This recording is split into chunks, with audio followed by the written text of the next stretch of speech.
नमस्कार मित्रों, मैं आचार्य पंडित शंकर ठाकुर जी आप सबको अपने YouTube चैनल पर आत्मा की सूक्ष्म गहराइयों से स्वागत करते हैं।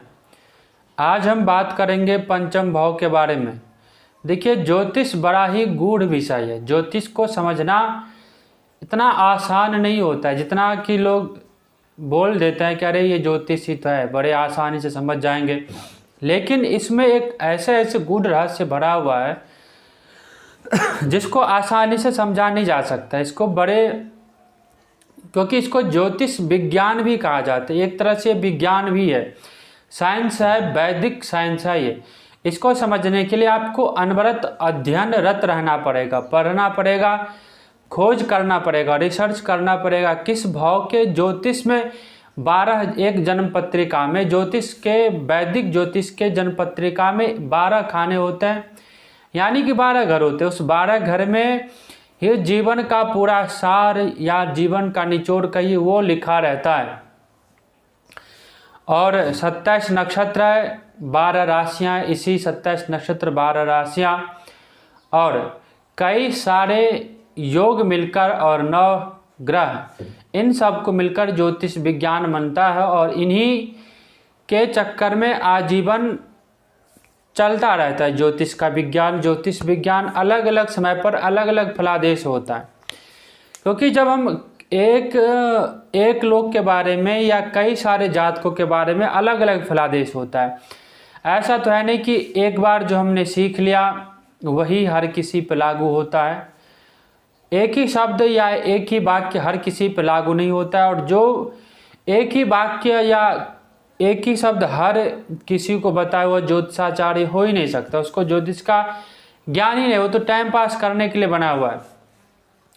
तो आज हम बात करते हैं, यदि आप इस चैनल पर पहली बार विजिट कर रहे हैं तो चैनल को सब्सक्राइब कीजिए, लाइक कीजिए और बेल आइकन बटन को दबाइए, ताकि जो आगे इसी प्रकार के ज्ञानवर्धक एपिसोड लेकर हम आए उसका नोटिफिकेशन सबसे पहले आपको प्राप्त हो।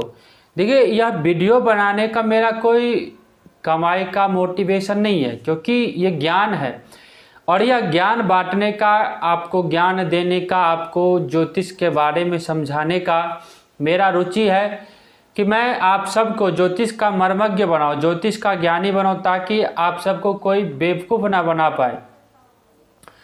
तो आज हम इसी कड़ी में पंचम भाव के बारे में बात करेंगे, 5वें घर के बारे में बात करेंगे। 5वें घर के बारे में कि 5वें भाव से हम किस चीज़ को देखते हैं। देखो, इसको संतान भाव भी कहा जाता है। 5वें घर से ही हम संतान को देखते हैं। इस भाव की विशेषता यही है कि इसी घर से हम संतान को देखते हैं। संतान सुख मिलेगा या नहीं मिलेगा इसके बारे में देखते हैं, और संतान सुख के विषय में जानते हैं। इस भाव से हम कितना पढ़ेंगे, हायर एजुकेशन ले पाएंगे, मिडिल एजुकेशन में रहेंगे, क्या पढ़ेंगे, कौन सी विद्या को पढ़ेंगे, किस विद्या के बारे में जानेंगे, उसके बारे में पता करते हैं। हमें कोई भी अविष्ट कार्य करना होता है। मान लो आप ज्योतिषी हैं और आपसे किसी ने पूछने आया कि मेरा ये कार्य, फलाना कार्य सिद्ध होगा या नहीं होगा, तो सबसे पहले आप 5वें घर को देखिए, और 5वें घर को देखने से पता चलेगा कि आने वाले समय में इस व्यक्ति का ये कार्य होगा या नहीं होगा। अब उसके बात करते हैं कार्य की, तो बात हमने बता दिया। बात करते हैं पिता के धन की। जो पिता ने धन अर्जन कर रखा है उसके बारे में जानते हैं कि पिता का धन हमें मिलेगा या नहीं मिलेगा। फिर आगे देखते हैं तो मंत्र सिद्धि के बारे में जाना जाता है कि हम किसी मंत्र का अनुष्ठान कर रहे हैं, जाप कर रहे हैं, और उसका सिद्ध हो पाएगा नहीं हो पाएगा, उसका सिद्धि हमें मिलेगा या नहीं मिलेगा। मित्रता के बारे में 5वें घर से देखते हैं। धन कमाने का ढंग, सबसे महत्वपूर्ण संतान भाव होता है। संतान सुख होगा या नहीं होगा। फिर उसके बाद हम इसी भाव से देखते हैं कि यदि संतान हो गया तो मेरे संतान का कमाई का जरिया क्या रहेगा, वो कैसे कमाएगा, किस ढंग से धन का अर्जन करेगा। देखिए, जब तक हम गृहस्थ में हैं हमें धन का भरपूर मात्रा में अर्जन करना चाहिए, क्योंकि अन्य जो 3 आश्रम है, गृहस्थाश्रम ही एक ऐसा आश्रम है जिसमें धन कमाया जाता है। धन कमाने के बाद दान किया जाता है। आप भर भर के धन कमाइए और भरपूर मात्रा में दान भी कीजिए, क्योंकि अन्य जो 3 आश्रम है वह धन कमाने के चक्कर में नहीं रहता, वो तो मंत्र सिद्धि में या भगवान को प्रसन्न करने में या फिर विद्या अर्जन करने में लगा रहता है, इसीलिए तपस्या करने में लगा रहता है। तो इसीलिए जो बाकी के 3 आश्रम है वो धन नहीं कमाते, तो धन का पूरा बोझ कहाँ पड़ जाता है, धन का खर्च का पूरा बोझ गृहस्थाश्रम में पड़ता है।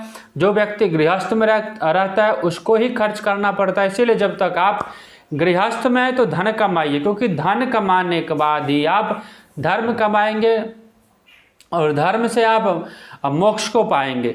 देखिए, धर्म अर्थ काम मोक्ष, धर्म से धन कमाइए, धन से काम को पूरा कीजिए और उसके बाद भगवान में मन लगाइए और मोक्ष को प्राप्त कीजिए। यही 4 आश्रम हमारे यहाँ आए और इन 4 आश्रमों में से जो 3 आश्रम का बोझ है वो गृहस्थाश्रम पे ही पड़ता है। इसीलिए जब तक आप गृहस्थ में तो धन कमाने का ढंग बढ़िया कीजिए। धन कमाने का क्या ढंग है, कैसे धन अर्जन करना चाहिए, इसके तौर तरीके आपको सीखना चाहिए। और कैसे सीखे इस बात को हम 5वें घर से ही देखते हैं। अब हम देखते हैं प्रबंध, आप कैसे प्रबंधक बन सकते हैं, आपके वाणी कैसा, काव्य में कर पाएंगे या नहीं कर पाएंगे, काव्य रचना कर सकते हैं कि नहीं कर सकते। अब देखते हैं राजा एवं उच्चाधिकारी से संबंध कैसा रहेगा। फिर इसी से देखते हैं पुण्य आदि का विचार भी इसी से किया जाता है। अपने जीवन में आप पुण्य कर्म करेंगे या अपुण्य कर्म करेंगे। अब बात करते हैं संतान के बारे में। देखिए, यदि 5म भाव में राहु है तो कई सारे स्त्री संतान होने के बाद, बालिका संतान होने के बाद आपको एक पुत्र का सुख अवश्य मिलता है। वहीं यदि मंगल ग्रह 5वें भाव में बैठा है या कहीं से भी मंगल, राहु, सूर्य आदि ग्रह दृष्टिपात कर रहा है 5वें घर में, तो आपको मिसकैरेज होने की हो सकता है। मिसकैरेज अवश्य होगा, 1 या 2 बार अवश्य हो सकता है। वहीं यदि बात करते हैं पंचमेश अपनी उच्च राशि में होकर, लग्नेश से युक्त होकर 9वें भाव में बैठा हो, तो आपको एक पुत्र और एक पुत्री अवश्य होगा।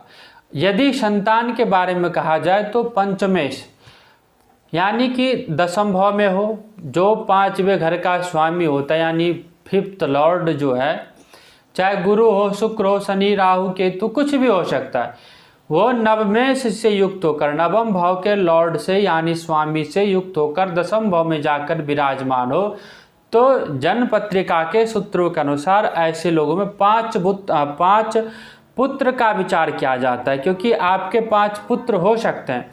अब बात करते हैं पुत्र के लिए या पुत्री के लिए किस भाव का। अब संतान भाव के लिए 5वें भाव का ही देखा जाता है, तो संतान भाव का जब विचार करते हैं तो पंचमेश का विचार करना आवश्यक है, 5म भाव के स्वामी का विचार करना आवश्यक है, और 5म से 5म यानी कि 5वें से 5 आगे गिनने पर 9वें भाव होता है, तो नवमेश का और 9वें भाव का विचार करना आवश्यक होता है। बृहस्पति का विचार करना आवश्यक होता है, क्योंकि संतान का कारक ही बृहस्पति है। यदि बृहस्पति आपके मजबूत अवस्था में, बलिष्ठ अवस्था में, तो आपके सभी प्रकार की संतान से सुख मिलेगा और आपके संतान भी सुखी होगा। इसीलिए पुत्र के विचार करने के लिए 5म भाव, पंचमेश, नवमेश एवं बृहस्पति का बलिष्ठ होना आवश्यक है। आशा करता हूँ कि ये वीडियो आप सबको अच्छा लगा हो। इसी तरह के ज्ञानवर्धक वीडियो को जानने के लिए या सीखने के लिए, ज्योतिष संबंधित किसी विचार को जानने के लिए यदि आपके मन में कोई प्रश्न उठ रहा है तो आप इस वीडियो को पूरा देखकर अंत में कमेंट बॉक्स में कमेंट कीजिए। आपके प्रश्नों का उत्तर अवश्य दिया जाएगा और इस वीडियो को आप अपने मित्रों में शेयर कीजिए ताकि इसका लाभ सभी को प्राप्त हो सके। तब तक के लिए मैं आचार्य पंडित शंकर ठाकुर जी आप सबको नमस्कार करता हूँ।